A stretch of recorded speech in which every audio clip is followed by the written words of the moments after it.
Bonjour les amis, nouvelle vidéo aujourd'hui pour retrouver Pierre Jovanovic et Jacqueline Moreau qui étaient l'invité de Mike Borowski sur GPTV et ils vont vous alerter et surtout vous allez retrouver un Pierre Jovanovic en colère et il a bien sûr toutes les raisons de l'être, mais juste avant bien sûr de les écouter, n'oubliez pas de vous abonner, le pouce, le commentaire, le partage, de booster également la vidéo. Voilà, j'ai besoin vraiment que vous preniez un petit instant pour faire tout ça. Vous le savez, la chaîne principale est censurée et j'ai besoin plus que jamais de votre soutien. On les écoute et on en parle juste après. Migrants, pas de problème. On les met dans les hôtels, comme tu l'as dit tout à l'heure.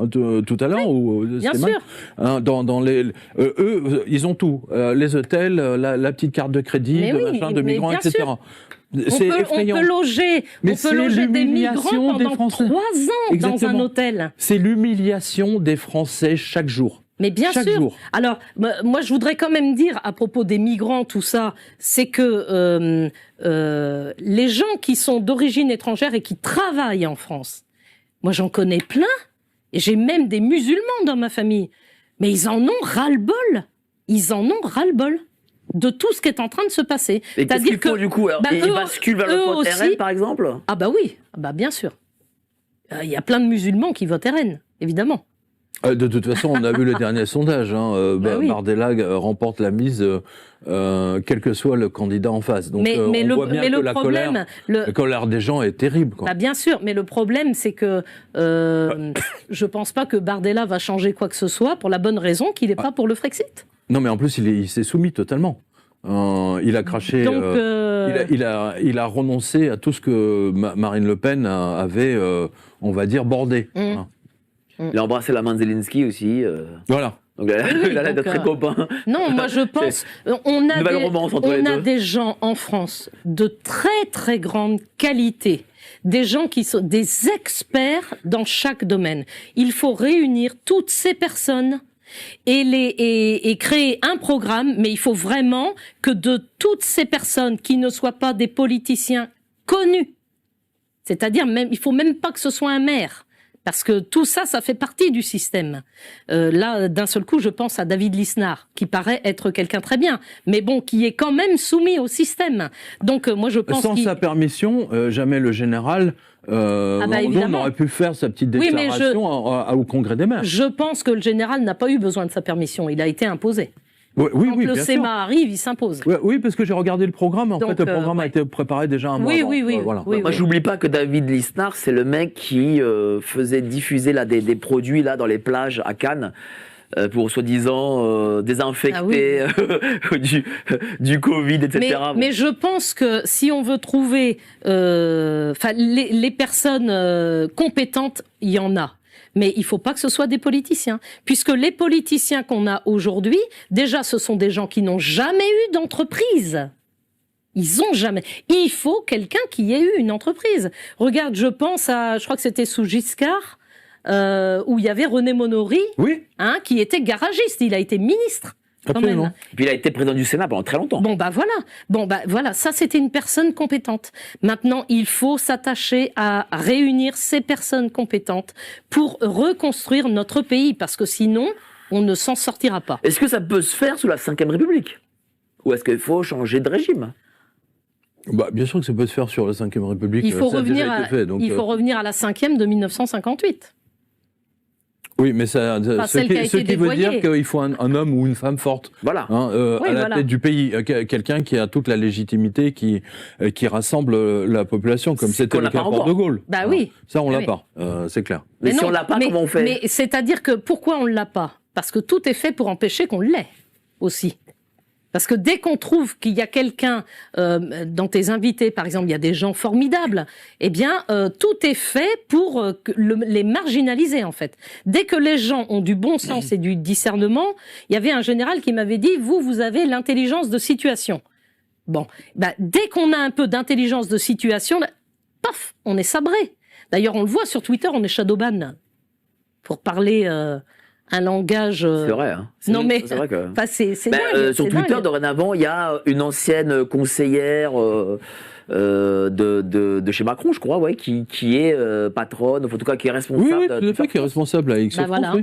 Ils ont véritablement verrouillé le système. Complètement. On a l'impression que justement, tous ces gens ont étudié scrupuleusement le système, ils nous ont étudié nous, ils ont étudié sociologiquement comment on pourrait travailler. C'est l'ingénierie sociale. Oui, c'est de l'ingénierie. Donc qu'est-ce qu'on peut faire, nous Moi, je rappelle que l'ingénierie sociale, en fait, a été mise en place à partir du succès de Facebook, justement. Et Facebook a fait plusieurs études et ils se sont rendus compte que sur un thème, par exemple, je dis n'importe quoi, pour ou contre l'avortement, si eux-mêmes, les gens de Facebook, disent en fait on va orienter les réponses des gens, on va mettre un maximum de on est pour l'avortement, eh bien toutes les personnes qui arrivent derrière, qui s'agrègent, en fait, eh bien ça va être pour. Et donc c'est à partir de ce moment-là que Facebook a commencé à vendre son ingénierie sociale. Voilà, parce qu'en fait, il suffit de truander les messages qui sont comme ceux qu'on avait vus avec Jacqueline. Sauf qu'avec Jacqueline, ils n'avaient pas encore compris que ça leur a échappé ça. Ça leur a échappé qu'une vidéo pouvait faire 6 millions de vues en l'espace de 2 jours. Ça, ils n'ont pas percuté là-dessus, mais c'était une grande découverte. Donc ça s'appelle l'algorithme Jacqueline Moreau. Bah oui, mais c'est dommage parce que à cause de ça, en fait, on voit bien qu'il n'y a plus rien qui monte réellement. Donc pour moi, la solution, elle n'est pas sur les réseaux sociaux. Est-ce que la solution est spirituelle, voilà, comme ce livre?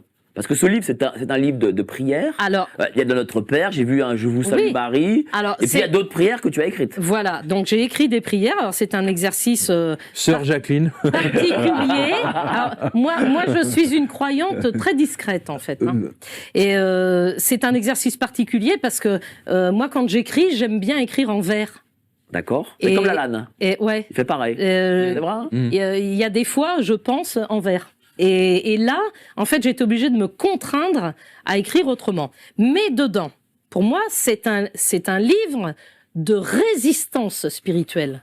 Pour moi, c'est militant ce que j'ai écrit là. Ah ben attends, Macron avait bien dit la bête de l'événement est là. Voilà. Attends, la bête de l'événement, c'est clair, net et précis. Eh bien voilà, c'est pour ça que j'ai mis derrière manuel de survie. C'est pour répondre à celui de Macron. C'est manuel. Manuel de survie pendant les temps difficiles. Et dedans, vous avez des prières. Donc pour les papas, les mamans, les enfants. Que j'ai écrites, prières pour les cathédrales, les chapelles, pour la France, pour le peuple de France, pour la nation, pour les résistants, pour les temps difficiles, pour le chaos, prière contre les forces du mal. J'ai fait aussi une prière pour nos soldats, pour le roi de France, enfin voilà. Enfin, parce que je ne sais pas si vous avez observé ça, mais il y a de plus en plus d'églises qui sont détruites, des statues de la Vierge exposées. On est attaqué, c'est tous les jours maintenant. Bien sûr, véritablement, bien sûr. Pas un mot sur les médias. Alors que si une synagogue est attaquée, etc., alors là, vous avez tous les camions de BFM et de CNews qui arrivent. Hein, c'est intéressant à observer quand même. Là, ils peuvent détruire toutes les églises de France. BFM n'enverra pas un journaliste. C'est monstrueux, c'est honteux. Mais pour revenir à ce que vous disiez, là, quand Macron a dit « la bête de l'événement est là et elle arrive ». De quoi se nourrissent ces bêtes? Elles se nourrissent de la haine et du ressentiment. En fait, elles se nourrissent de tout ce qu'on ressent là. En fait, on les nourrit avec la haine qu'on ressent envers ceux qui mettent en place tout ça. Eh bien, pour contrer cette haine-là, il faut en fait laisser de côté. On sait qu'ils ne travaillent pas pour nous, c'est un fait. Voilà, on le met là. Maintenant, on se met tous à prier ensemble, à la même heure, à 20h tous les soirs, la même prière. Il faut revenir à la spiritualité. Il faut revenir à la spiritualité parce que la religion, c'est le ciment de la nation. C'est d'ailleurs pour ça qu'il s'applique à le détruire. C'est vrai. Bah oui, c'est pour ça qu'ils détruisent toutes les églises. Bah bien sûr. Parce qu'il y a encore des gens qui dont Notre-Dame. Dont Notre-Dame. Bah, mais il n'y a pas que Notre-Dame, Nantes. Oui, bien sûr. Saint-Sulpice avait brûlé aussi. Mais partout, c'est partout. Mais donc, en Espagne, en Italie, c'est la même chose. Hein. Ouais. Aux États-Unis, pareil. Tous les prétextes sont bons. Donc il faut revenir à la base. Et qu'est-ce qui nous réunit tous, au-delà des partis politiques, au-delà des dissensions qu'on peut avoir, t'es de droite, t'es de gauche, t'es de ce que tu veux, c'est la foi. Évidemment que c'est honteux de voir toutes ces églises brûlées. Et ne croyez pas que c'est dû au simple hasard. Il y a bien sûr derrière une volonté de faire disparaître la France. Car oui, Mike le dit extrêmement bien à Jacqueline Moreau. Une des solutions, bien sûr, la solution pour la France pour se relever. C'est de retourner à notre hospitalité. C'est de retourner tout simplement à Dieu. La France n'est pas une terre chrétienne. La France est chrétienne. Et cela change tout. C'est pour ça aussi qu'il fallait manipuler les masses. Comme le dit très bien Pierre Jovanovic, les gens sont totalement manipulés. Le but est de les perdre, le but c'est de les envoyer à gauche, à droite, à gauche, à droite. Essayez un jour de faire une partie de tennis avec quelqu'un qui a un très bon niveau. Eh bien, vous allez voir que vous allez courir de toutes parts, vous essouffler, vous fatiguer sans jamais toucher une seule fois la balle. Eh bien, c'est exactement le cas des Français aujourd'hui. Et on a face à nous une population fatiguée. Moi, je ne ressens pas une colère dans la population, mais une fatigue, un dégoût, un dépit. Les gens ne savent plus quoi faire, ils ne savent plus qui croire. Alors certains remettent bien sûr les mains de leur destin et la renaissance de la France dans Jordan Bardella, mais Jordan Bardella est bien sûr lui aussi un pion, un homme totalement sacrifié, un communicant, ce n'est pas un homme politique, il n'a pas l'étoffe, bien sûr, pour sauver la France. Enfin, quand vous renvoyez toute l'histoire de France et tous les grands personnages que nous avons eus, croire qu'aujourd'hui, Jordan Bardella, en 2027, sera l'élu qui ramènera, bien sûr, l'équilibre dans ce pays, faut vraiment ne rien comprendre. Mais c'est pour cela que peut-être en 2026, il ne se passera rien, alors que cela devrait être une année charnière. Peut-être que les gens vont attendre 2027, ne vont toujours pas bouger, ne vont toujours pas s'activer pour en finir avec ce système et attendre chargement l'élection, car il faut aussi être honnête et être lucide sur notre situation. Nous avons encore beaucoup trop de gens dans notre camp qui pensent que l'élection peut véritablement changer les choses et qu'avec l'élection de leurs champions, que ce soit Zemmour, Bardella, Asselineau, Philippot, Dupont-Aignan, vous pouvez mettre qui vous voulez, eh bien cela va absolument tout changer. Ça, c'est de la pensée magique. Je n'ai rien contre la magie, je n'ai rien contre le Seigneur des Anneaux, contre la SF dans les films, mais ça reste des fictions et ça reste des films. La réalité est bien plus froide et bien plus cruelle, mais surtout la réalité, il n'y a rien de plus réaliste. Jacqueline Moreau nous dit que peut-être nous avons déjà le fameux général de Gaulle 2.0. Moi, je ne suis pas du tout d'accord avec elle. Oui, on a des personnes convaincantes, on a des personnes intéressantes, on a des personnes qui sont bons dans des domaines, mais on n'a pas la personne.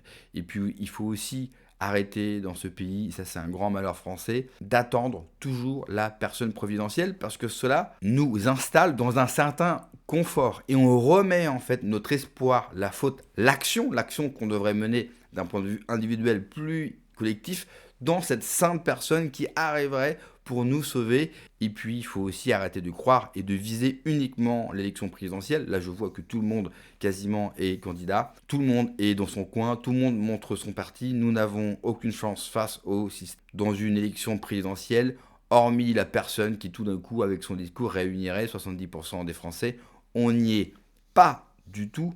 Je crois qu'une des solutions, et c'est en tout cas ce que je prône sur la chaîne depuis très longtemps, c'est le local. Peut-être que la clé de votre réussite, ça se passera d'un point de vue local. Merci d'avoir regardé la vidéo les amis. N'oubliez pas de vous abonner, le pouce, le commentaire, le partage, le boost. Prenez soin de vous, que Dieu vous protège. Allez, ciao.